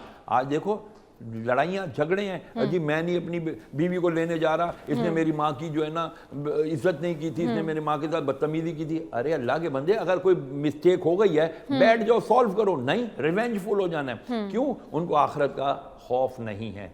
अल्लाह पकड़ सकता है, इस चीज़ का खौफ नहीं है। अल्लाह के सामने आजिज़ी की जाए, अल्लाह के सामने सर झुकाया जाए, अल्लाह से मदद मांगी जाए। ये तब होगा जब रिज़्क़े हलाल खाएंगे, ये तब होगा जब हम इल्म दीन हासिल करेंगे, ये जब होगा जब हमें पता होगा कि वालिदैन के, इंसानों के हुकूक क्या हैं, हुकूकुल्लाह के बाद हुकूकुल इबाद क्या हैं। जब तक ये हमें पता नहीं होंगे तो हमारा कुछ भी नहीं होगा। जो माँ, नबी ने फरमाया हदीस मुबारक, इरहम मन फिल अर्दी यरहमुका मन फिस समा, औ कमा क़ाला रसूलुल्लाह अलैहि वसल्लम, कि तुम ज़मीन वालों पर रहम करो, आसमान वाला तुम पर रहम करेगा। अब बताओ, हमने रहम किया ही नहीं, ना वालिदैन पर रहम किया। रब्बिरहमहुमा कमा रब्बयानी सगीरा, नबी के ज़रिए दुआ याद करा दी गई। अरे भाई अपने वालिदैन के लिए दुआ करो, ए अल्लाह मेरे वालिदैन पर ऐसे रहम कर जैसे उन्होंने बचपन में मुझ पर रहम किया था। और आज हम कहते हैं अब्बा चुप कर जाओ, मेरे से बात नहीं करो, मेरे से सवाल नहीं करो, तुम्हारा कोई राइट नहीं है। अरे क्यों राइट नहीं है? तुमने वालिदैन के हुकूक को नहीं समझा, उनकी इज्जत को नहीं समझा, उनके मकाम को नहीं समझा। आज बात करते हो, कल तक तुम अपनी पोटी पेशाब नहीं साफ कर सकते थे। जिस माँ ने तुमको सूखे में सुला के खुद गीले में सोई, उसको तुम बातें करते हो। ये सब क्यों है? क्योंकि हम दीन से दूर हैं। हमें उलमा से नफरत हो गई है। हमें कौन अच्छे लगते हैं? वही फलाना हीरो अच्छा लगता है, फलाना हमें खिलाड़ी अच्छा लगता है, ये मेरा मॉडल है, ये मेरा जो है रोल मॉडल है। इन चीज़ों ने बर्बाद कर दिया। आ जाएं हम वापस अल्लाह की तरफ, उसके नबी की तरफ आ जाएं। इंशाअल्लाह हमारे लिए बेहतरी का दरवाज़ा खुला है इंशाअल्लाह। अच्छा, बिल्कुल सही कह रहे हैं आप कि अगर हम दीन के ऊपर आते हैं और हम अपने दीन में जो कुछ है वो कुछ इम्प्लीमेंट करते हैं तो हमारे लिए बेहतरी भी है, कामयाबी भी है और फलाह ही फलाह है। लेकिन अब ये बताएं कि जो लोग सिले रहमी नहीं करते, जिनके दिल सख्त हैं, जो लोग दूसरों का माल हड़प लेते हैं, बहनों की जायदादें खा जाते हैं, उनके लिए क्या हुक्म है? उनके लिए क्या कुछ है? मैंने एक बात कहीं पर कही थी कि काबे के गिर्द चक्कर लगाकर हम ये समझते हैं कि लोगों को दिए हुए चक्कर ख़त्म हो जाएंगे, तो ये हमारी भूल है। अल्लाह पकड़ करेगा। जो कहते हैं हराम नहीं जी, हम तो हराम नहीं खाते, बहनों का हक खा जाते हैं, वो हराम नहीं है। आप जेब में हराम का पैसा लेके मार्केट जा रहे हैं हलाल का गोश्त खरीदने, वो जायज़ हो जाएगा?